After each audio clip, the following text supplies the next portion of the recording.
Deborah Aschheim is joining us from Los Angeles, California. Aschheim received her BA in anthropology from Brown University and her MFA from Washington University. Aschheim creates installations about memory and place. She has exhibited across the U.S., including University of Nevada, Las Vegas, Suyama Space in Seattle, San Diego University,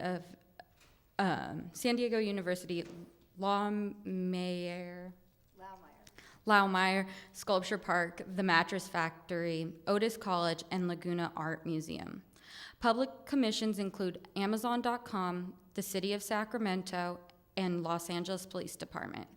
She was visiting artist from 2009 to 2011 in the Memory and Aging Center of the Neurology Department at UC San Francisco and has had residencies at McDowell Colony, Headlands, McColl Center, Bemis, and Roswell. On behalf of the Sculpture Department, we would like to welcome Deborah Aschheim to Cranbrook.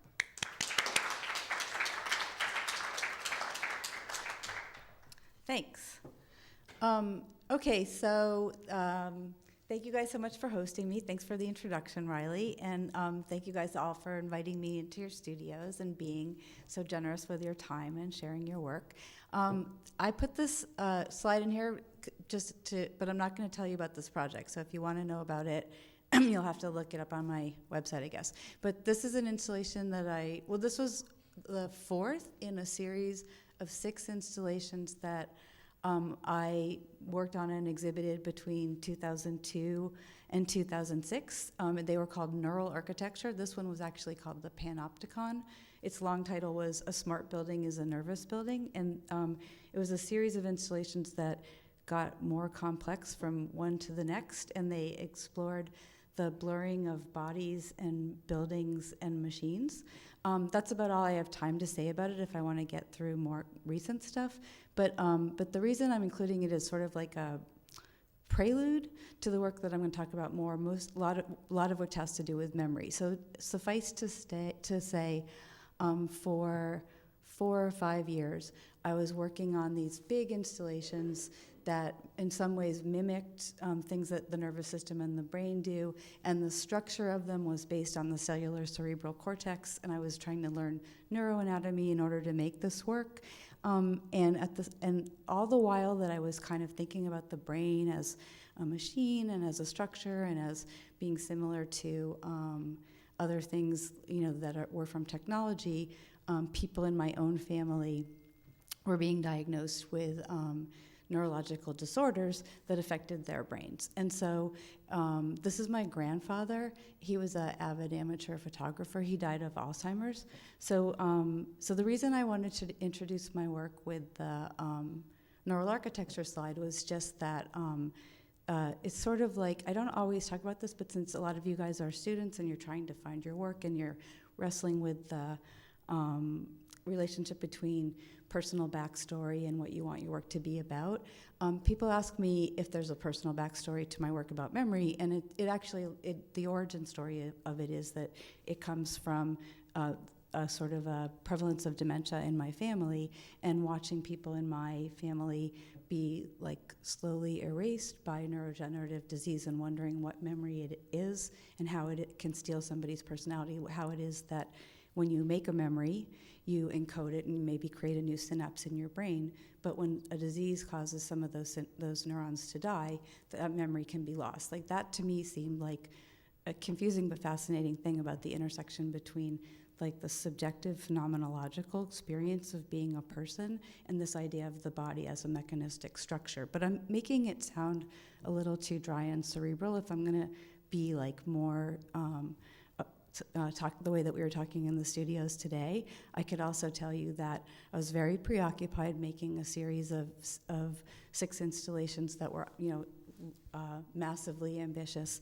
And then when I sort of came up for air, and checked back in with my personal life and my family, which some of you guys will see is the pattern when you get really immersed in a body of work.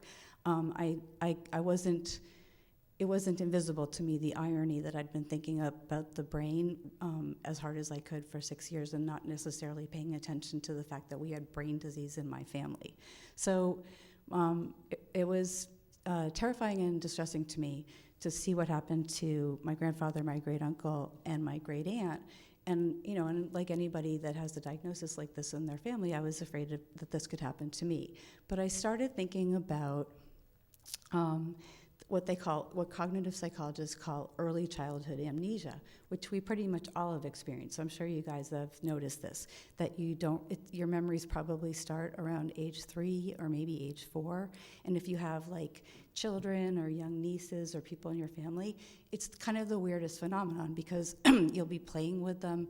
They'll remember you from the last visit. You might call them on the phone and they'll be happy to get on the phone and talk to you. Yet you know that they won't remember any of the experiences that you're having together. So I was thinking, so this is me and my little sister at age I guess probably we're 2 and 5. This is definitely the peak of cuteness for me and my sister. I don't remember this experience at all, but it doesn't bother me at all the way that the idea of not remembering experiences at the other end of my life would bother me. So I started thinking, maybe I'll work with this family archive of things that I don't remember that are not distressing to me to get more comfortable with this idea that you can't remember everything, and if there's maybe going to be forgetting, that will help me to kind of get my head around it, because it doesn't, you know what I mean? If life is bookended by forgetting, the forgetting at the beginning that's not scary to me. So I started making a series of installations using home movies that my dad took.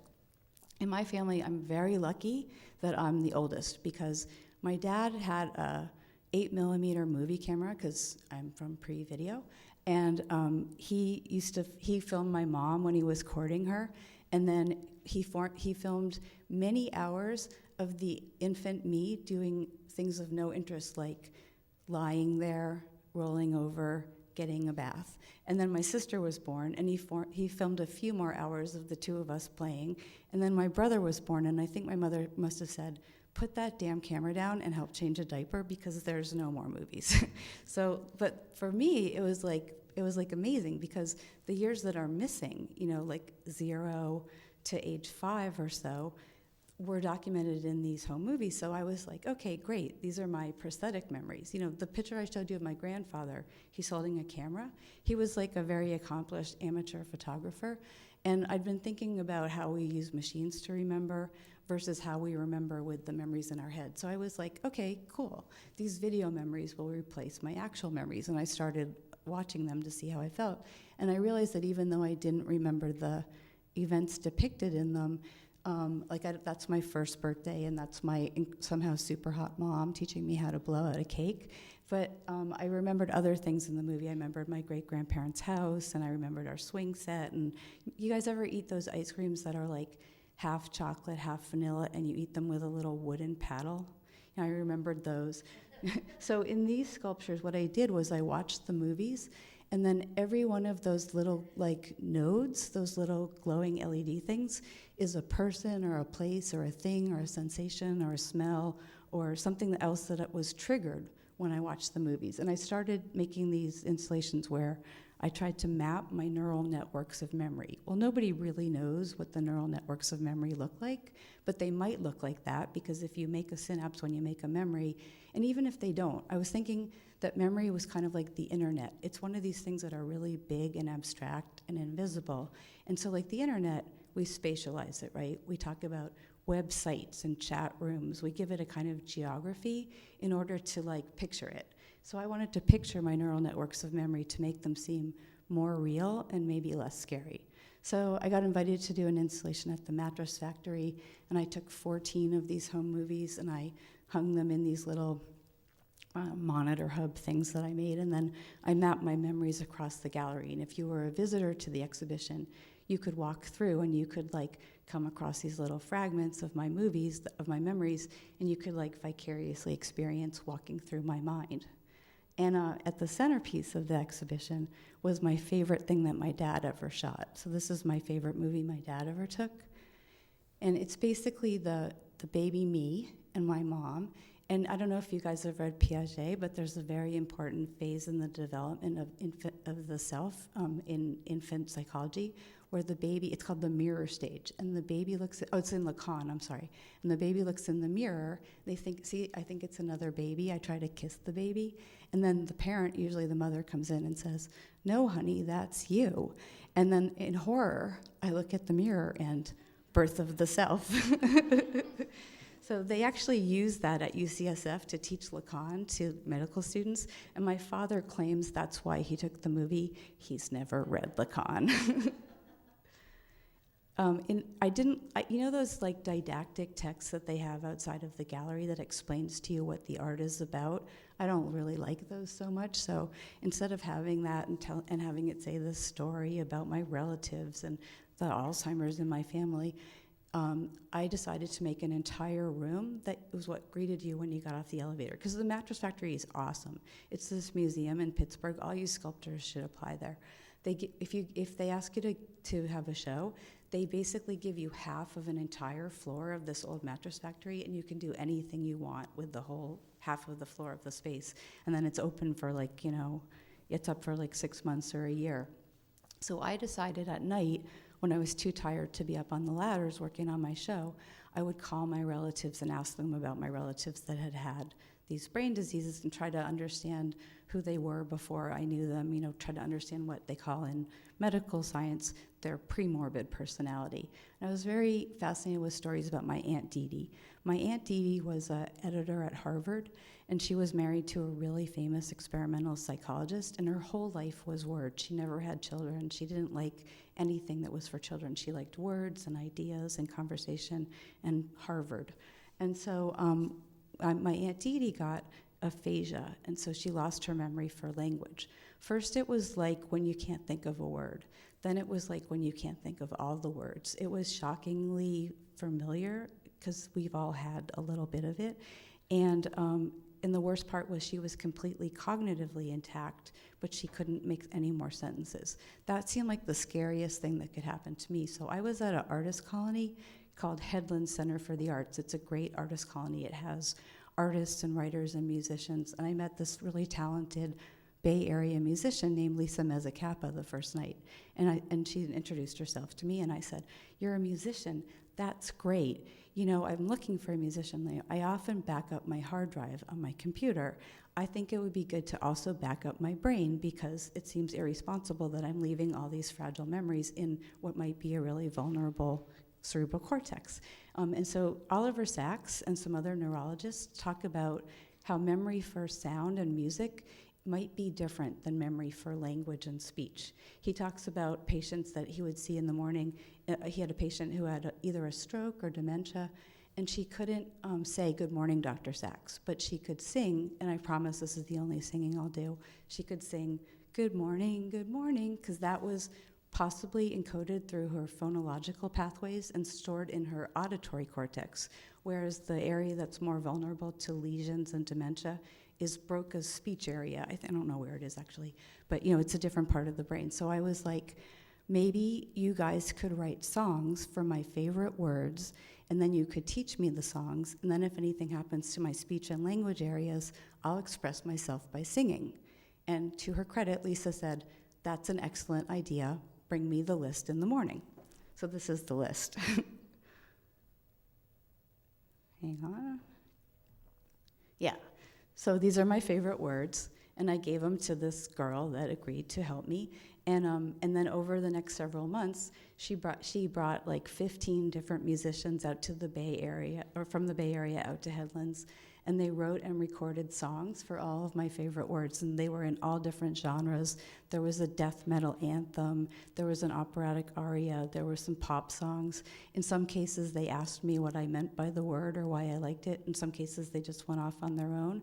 So there became this kind of interesting part where, in order to preserve my memory for language, I had to surrender something that I think of as incredibly personal, which is my meaning of words and what they mean to me, to a group of strangers, have them interpret them, and then give them back to me, hopefully to save them. So they would send me CDs in LA after we'd all gone home, and I would drive around in my car and try to learn them. And after a while, I realized I really like this music. Like they went way above and beyond. So I started making sculptures to play them. And Lisa came down to visit me in my studio, and she was like, oh my God, you're making instruments to play my songs. So she started remixing them so that they could be played on these sculptures. So this is the sculpture for the word node, and it basically is this song that starts at either end of where you see those black things, those round things, those are speakers. It starts at either end of this kind of contraption, and it's this very low tone of these musicians singing the word node, and then eventually it swells and distorts, and it goes to all of these crazy speakers in the middle, but they're like piezo tweeters and mid-ranges, so they further distort the sound more and more, and then eventually it calms down and goes to the end. And I was like, why did you guys make it like that anyways? I think of nodes as this optimistic thing, like connectivity in a network, and they said, oh, we thought it was lymph nodes metastasizing, so it's this really scary. I'm trying to make my talk scary, but I keep forgetting it was a really scary song about cancer.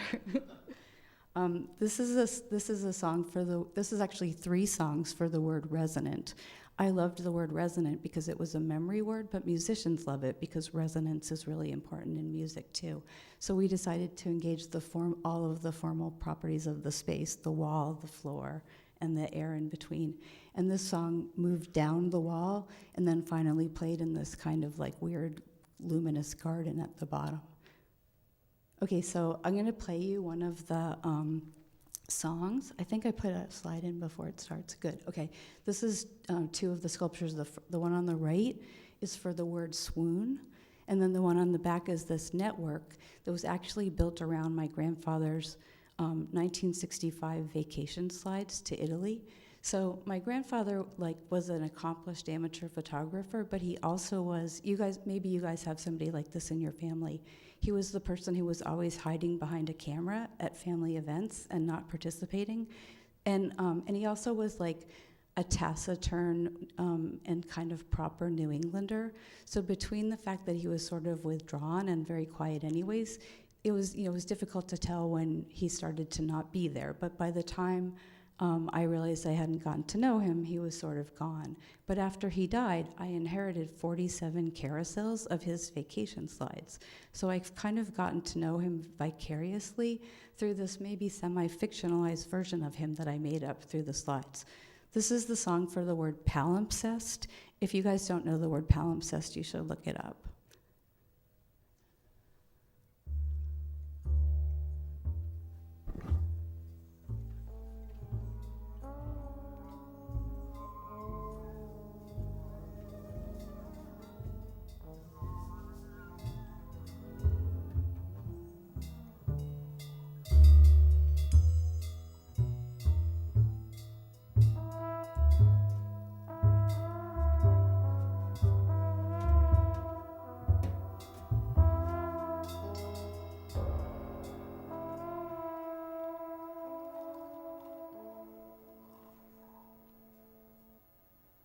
One perfect word, faded and painted over,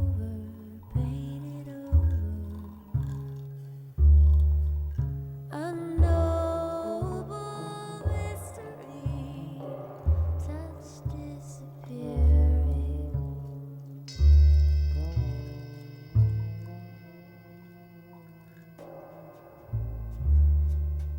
It's the simple words that change over time, over place, faded and painted over.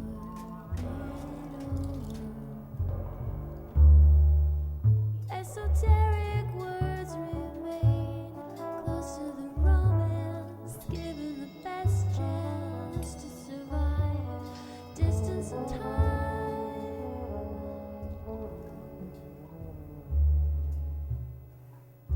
There's a picture behind this palimpsest. There's a picture behind this palimpsest. There's a picture behind this palimpsest. There's a picture behind this palimpsest. There's a picture behind this palimpsest. There's a picture behind this palimpsest.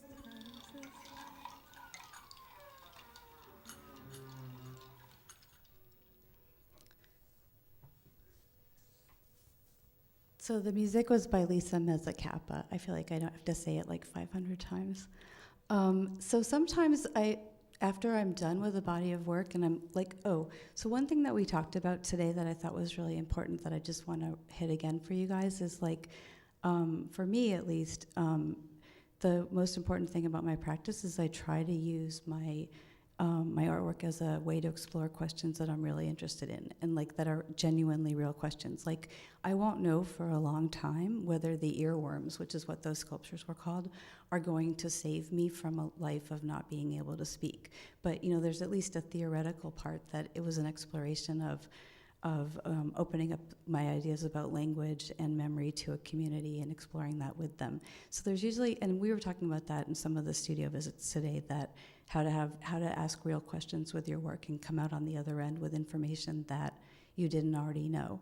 So there's like an active phase like that with my projects, and then sometimes when I feel like that part is over, like it's no longer an active investigation, I'll sort of give them a second life, and I'll mine them for possibility for maybe like a public artwork or something that's less personal to me. So this is an installation called Periscope, and it's based on those other installations, the personal ones that were autobiographical, but it was for Amazon.com in Seattle. So I don't usually show that many examples of my public art in my slide lectures, but I think part of why I'm doing it today too is I think in art school it can feel like there's only one path to being an artist, and I want to at least include some things that I've done for commissions or for cities or non-gallery work, just so that you guys have, just to remind you that there's a lot of different ways that you can express yourself and have your work seen and activate spaces for different audiences. So this was called Periscope because it had like 5 monitors that had different channels of live and looping video, and it was based on this idea that in the bottom floor of technology buildings, this organism that is the internet is like secretly gestating, and if you took some panels away, you would see like the internet. It's a thing that I think is like a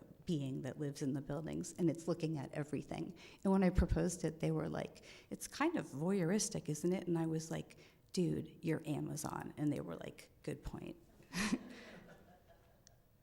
This is a video about every kind of work that I could find on free download, like Internet Archive, which is an amazing archive you guys should check out. It's run by this guy, Rick Pralinger. Okay, so this is my brain. It's the arteries in my brain. So sometime around this period, I basically was interested in trying to find out everything I could about memory from every point of view that I could think of it. The first point of view was mining my own autobiographical source material of family movies and family albums. The second one was opening up my work to a community of people and collaborating with people from from music, from another whole discipline. Then the third thing I tried to do was to try to understand memory and forgetting in the brain. Is there any water? Do you have water? Sorry, I just talked a lot today. In 2009 to 2011, I had the great good fortune to be the inaugural Hellman Visiting Artist at the Memory and Aging Center at UC San Francisco, which is the medical school for the University of California. And for 2 years, I got to work with doctors and patients studying the diseases of memory. And so that was like frontotemporal dementia and Alzheimer's and Parkinson's and Lewy body disease, and it was really fascinating. But and we also got to do some experiments with our own brains, and I mentioned it to some of you guys because one of my favorite things about art is my attitude towards art is that it's inherently interdisciplinary. It exists at the intersection of all the other disciplines. So I like making things a lot. I mean, I think you can maybe see that I am a hands-on maker kind of person, but really my favorite thing about being an artist is it's like a golden passport that has given me access to all of these kinds of spaces where I don't belong. I don't have a medical degree. I had no business being behind the scenes at UCSF. I have no business even having hundreds of thousands of dollars of free brain scans, given that there's technically nothing wrong with me. But as an artist, and my friend was like, I think you're just a hypochondriac, and you just like do all these projects where you scan your brain so that you can know that there's nothing wrong with it. Thank you. And I said, that's not why I did it. That's just an excellent side benefit. anyways, this is a installation that I made at UCSF using eye tracking data. So one of the things that the scientists were thinking about was maybe some of these patients that were having trouble remembering were paying attention differently because of their disease pathology. So that red line represents where their eyes go, and then I had various people around the clinic try to perform the patient's eye movements with their own eyes, but it was to try to see if maybe we were looking at the wrong thing when we looked at memory. I won't tell you which one is the person with the disease, but there's one person who doesn't even look at the penguins, you know? So if you talk to them later and said, do you remember the video with the penguins? They didn't see the penguins. So I made that installation for the waiting area of the neurology department. But then later, they found more money and they moved to a fancy new building, and I made them some much more ambitious and elaborate installations. But I really loved that idea of using the actual data from the experimental program. So I went to doctors and researchers all across the program, and I got them to give me their actual data, because I wanted to sort of transform the aesthetic or the, I don't know what you call it, like the feel of patient waiting areas, because I literally found a 1989 National Geographic in their waiting area, and I was like, I don't think this is helping people with the stressful and boring experience of waiting for care to read this 1989 National Geographic. Maybe it would be better to be an agent of transparency, helping to connect them with the research program and the things that were going on that were optimistic across all of UCSF. So that worked out pretty well. Like it was, well, for example, with the eye tracking study I just showed you, I was giving a talk once at Berkeley, and somebody in the audience asked, how the patients responded to the to seeing information about the research program and the artwork. And because it was near UCSF, there were some people from the clinic in the audience, so I just called on them because I'm kind of mean that way. And the doctor said, well, in a neurology exam, we asked the patients to follow our finger with their eyes, so we could explain the connection between the eye and the brain and how we understand about how the brain functions by looking at their eye movement. So I didn't really think it would have a actual therapeutic or teaching benefit, but it seems better than the 1989 National Geographic. Because you guys are sculpture students, I just put more sculptures in, but I'm not going to explain them. I just thought it would be good to fill your brains with sculptures. This is a sculpture called Nostalgia. You can ask me about it later.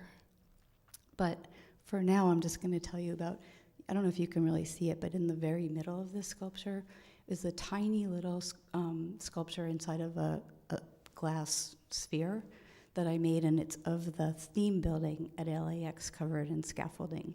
So kind of like the next thing that I started thinking about with memory was I felt like I'd spent a lot of time inside my own head and trying to understand memory in the brain, and I kind of was sick of it in there, So I started thinking about, is there such thing as collective memory?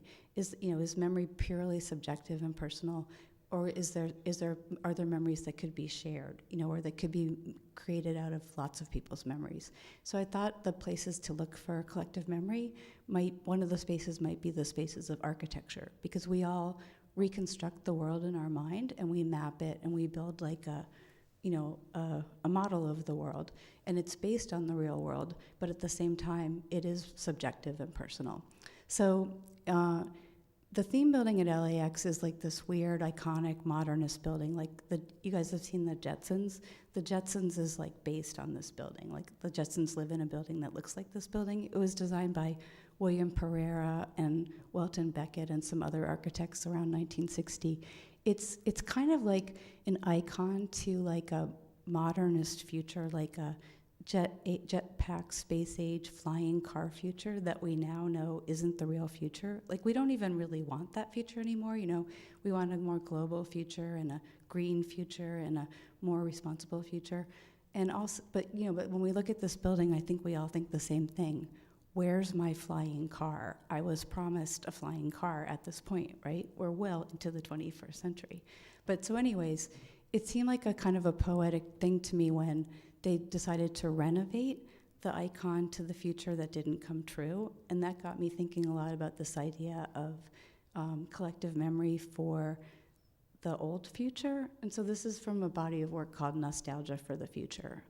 So this is my mom, who, like, in yellow, she's like sort of just had me, and she's at the 1965 World's Fair at Flushing Corona Meadows in New York, and behind her is the Unisphere, which is another like confident modernist symbol of the American destiny of taking over the world. It was made by like a steel company, so I drew it.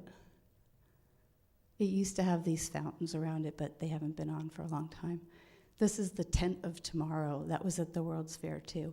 The Tent of Tomorrow was like, it had a polychrome, it had a terrazzo map of the state of New York, and then this polychrome, like, carnivalesque roof. But if you go there now, it's just this terrifying crumbling structure. Those columns are like 100 feet tall, and they're like super crumbling. And you've probably seen this. It was in that movie Men in Black.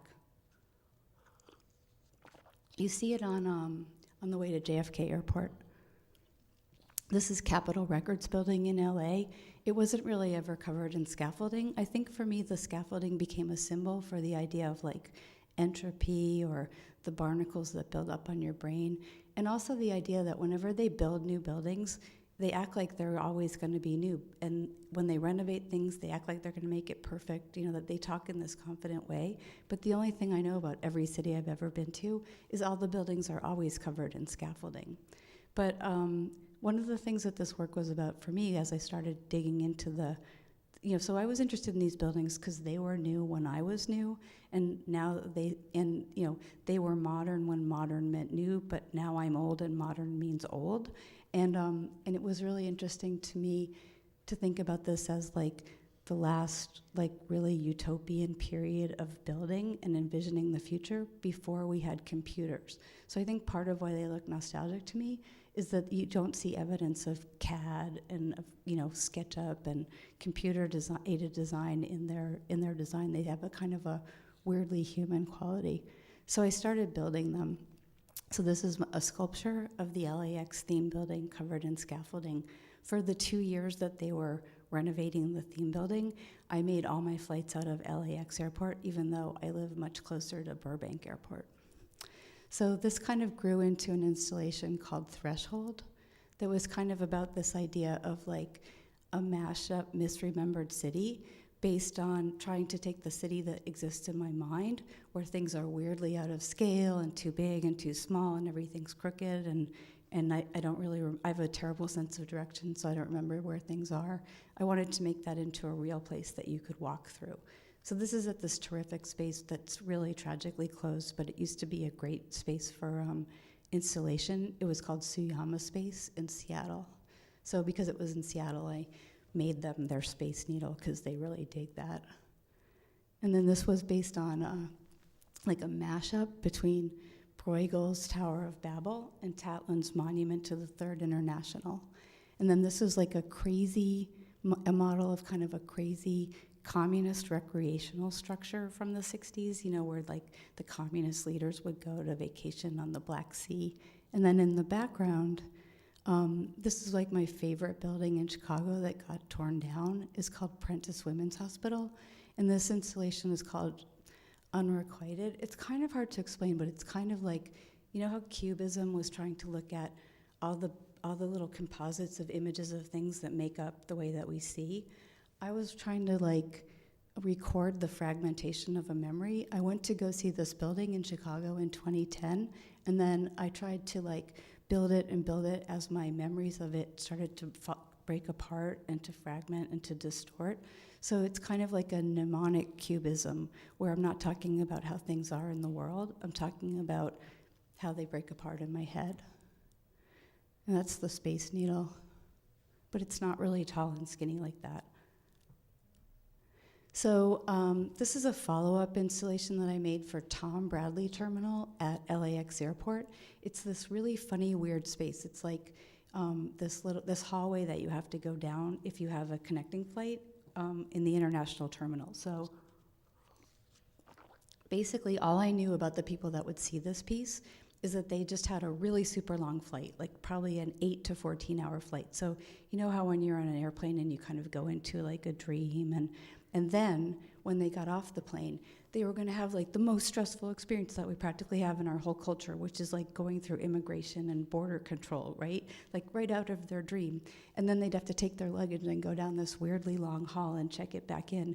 And then they'd go to another city. And they weren't, they all had connecting flights. So they weren't really in LA. Like if somebody asked you, have you ever been to LA?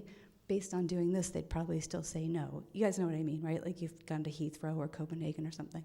So I wanted to make them one more dreamy, ghosty thing for them to like fall back into before they went back onto their next flight. So this is a Mashup City. It looks better in my studio. That guy isn't really taller than it. He's just closer to us. It's made up of all these buildings from all over the world that I misremembered, or maybe I saw a picture of them once, or I changed them, or I mashed up two buildings together.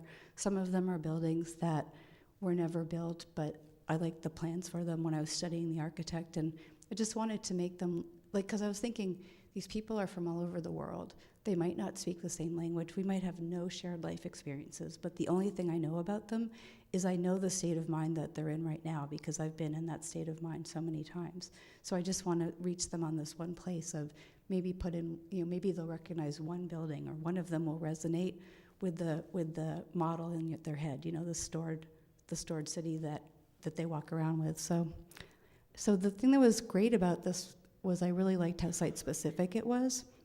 But the terrible thing about this project is, by definition, none of the people that saw it lived in Los Angeles. So I got no feedback from anybody about it because I never met a person who saw it besides the TSA guys, who were really nice about it. But so this is where it is right now. It's like across the street from the police station in Long Beach, in the front of this window. That's a terrible slide. Sorry, you guys, I don't have a real image of it, but it got a second life, mostly because I just wanted to be able, I couldn't even go see it. It was in such a high security area that I couldn't take my parents to see it. Still, it was really site specific. Okay, so then the last thing I'm going to tell you about in my search for memory was I decided the other place to look for collective memory was in history and in events, events that everybody remembered, because there's some events that were so profound that you experience them almost like a personal event, even though they happen to everybody. Like September 11th is probably a good example of that.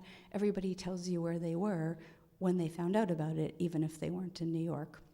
So I was invited by Orange County Great Park, which was a new park in Irvine, California, that used to be El Toro Marine Air Base, and they decided when they opened the park that they wanted to have artists in residence. And so they said, do you want to be artists in residence?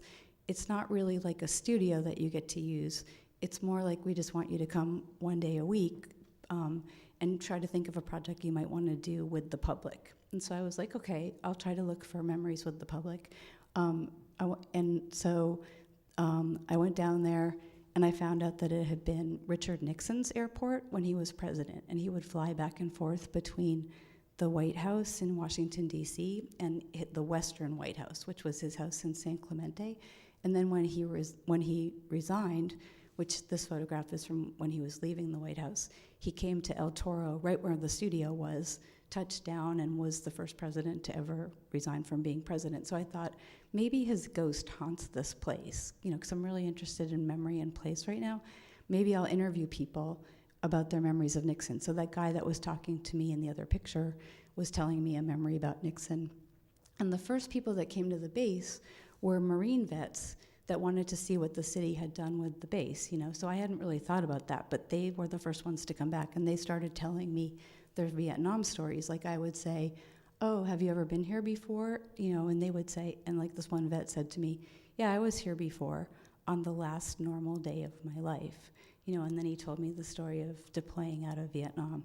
But then some people told me, I didn't get drafted. I didn't have to go to Vietnam.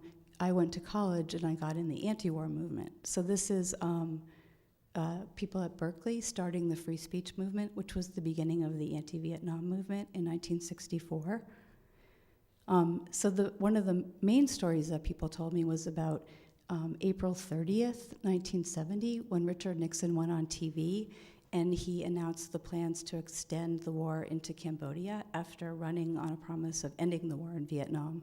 So the next day, I guess, campuses across the country dispersed into protests. This is nearby UC Irvine, where a lot of the people that I was talking to for my project had gone to college. But through this project, I wound up meeting the yearbook photographer for Kent State University. And on May 4th, 1970, in Kent State University, National Guardsmen opened fire on protesting students, injuring 9 and killing 4. This is a pretty famous photograph or drawing that you guys might have seen that came out of that day. So that first drawing was based on a photograph by a guy that I met named Howard Ruffner, who let me draw from his unpublished photograph of the students 3 minutes before the National Guard started shooting.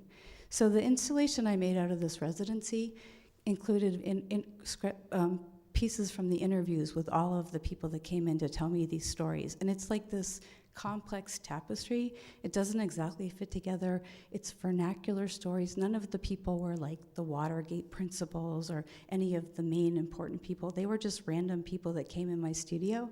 But if you read through the whole thing, you got this kind of like this soup of memory, this like, tapestry is the best word, maybe this collage that seemed to conjure up a time and a place out of these many voices and that allowed for lots of different points of view. I guess I didn't really mention this in the meeting, but I have a background in anthropology, so for me this was really satisfying, this way of combining oral history and drawing to try to enter the memories of others. This is Nixon resigning. Then he got on Air Force One, and then halfway across the country they changed the call numbers to Special Air Mission 2600 because it's not called Air Force One anymore if the president's not on it. They swore in Gerald Ford, and he landed right near my studio, and these are his hardcore supporters waiting for him to get off the plane. This is me with the installation, just so you can sign. I had way shorter hair, so that you can kind of see how the text floats around the words. And then Rebecca came to this. This was a crazy thing that happened in 2014. It was the 40th anniversary on August 9th of Richard Nixon's resignation, and the Richard Nixon Library got in touch with me, and they said, look, we have to do something to commemorate the resignation of President Nixon. Can we show your project at Richard Nixon Presidential Library and Museum? And I was like, this is a prank, right? And they were like, no, we really want to. And so I got to show my exhibition in the heart of Richard Nixon's personal presidential library. And I was like, you know, there's people said some pretty mean things about him in it. And they were like, we're a history museum. So I said, okay. This is another project that I don't have time to really tell you about, but it was down in Puerto Vallarta, Mexico, where I interviewed people about the visits of the American presidents, JFK, LBJ, and Nixon in Mexico to meet with the Mexican president. And I interviewed people in English and in Spanish about their memories of the presidential visits. But the most interesting thing that happened, and the reason I'm telling you about this project at all, is one day when I'd been working on these drawings of the 1968 Mexico student protest, I walked out of my hotel room into this below scene, which was students protesting the disappearance of 43 students from the Iguala Teachers College. This was like in November of 1914. You guys have heard about this, right? And so it was just so eerie. I was making the image on top, and then history was repeating. So I marched with the students down to the gallery, and I made this drawing really quickly and put it in the show. This summer, a year ago, I got invited by the San Francisco Arts Commission to make a series of posters for Market Street in San Francisco, commemorating the 50th anniversary of the Summer of Love, which was 1967.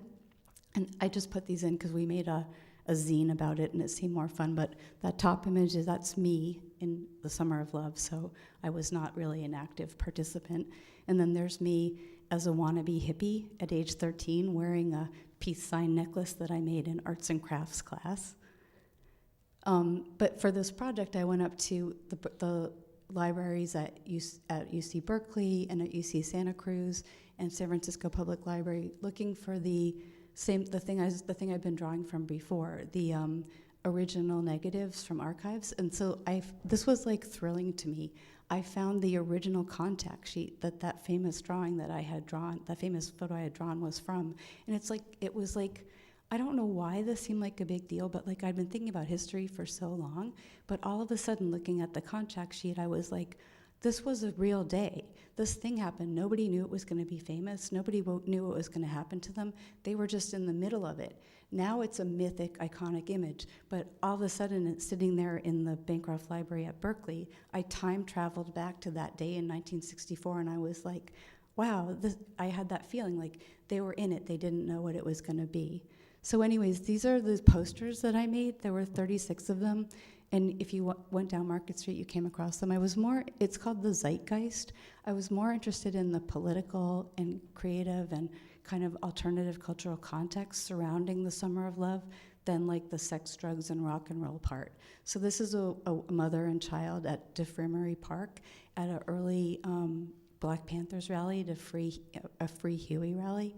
And there's a quote that Kathleen Cleaver let me use about how the Black Panthers were mostly known for their confrontational stance, but they also had like free lunch programs. They pioneered that, and that it was really for community self-defense. This is a group of teenage runaway gay activists in the Tenderloin of San Francisco in 1966, 3 years before Stonewall, and they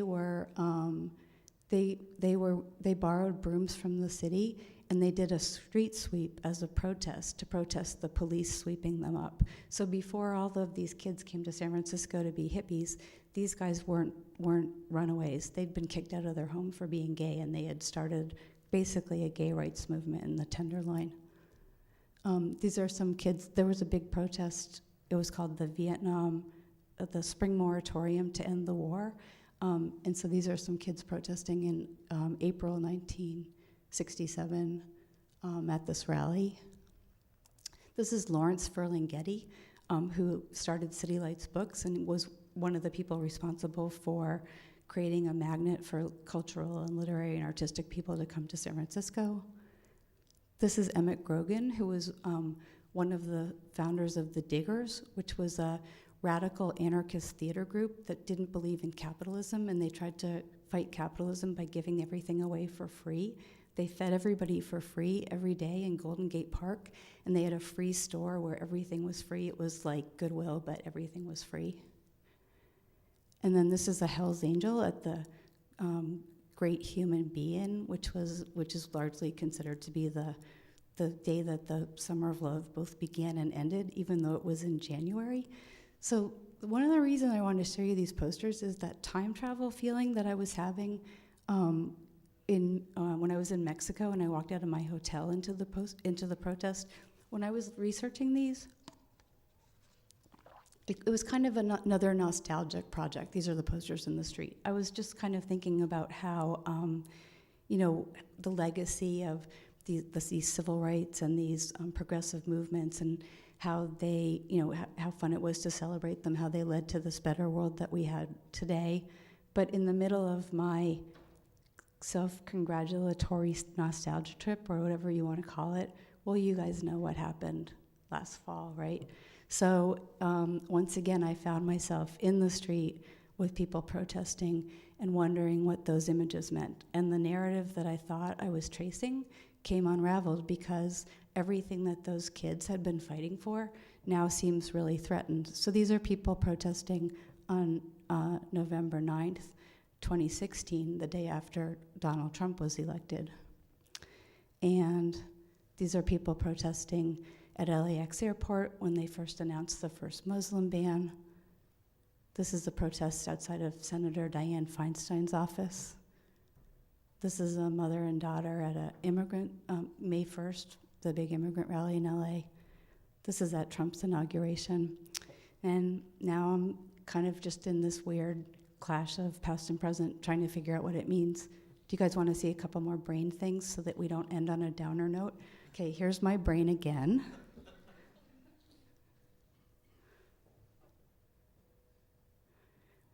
Thanks. Another artist came in my studio and saw this, and she said she couldn't look at it because she thought my head was being cut open. And I was like, my head is fine. You can touch it. Nothing happened to it. These are MRI brain scans. So poor Lisa, she lives in San Francisco, so I kind of drag her into all my projects. I made her also get her brain scanned a lot, and I also made her bring her upright bass into the lab, and while I recorded her brain waves from 64 electrode EEG. So this is a video that we made from our brain data.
So it was kind of a recording session where we recorded what she was playing and what she was thinking.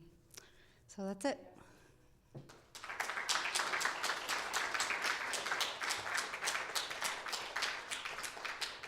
I tried to make it scary, but I don't know if it was that scary.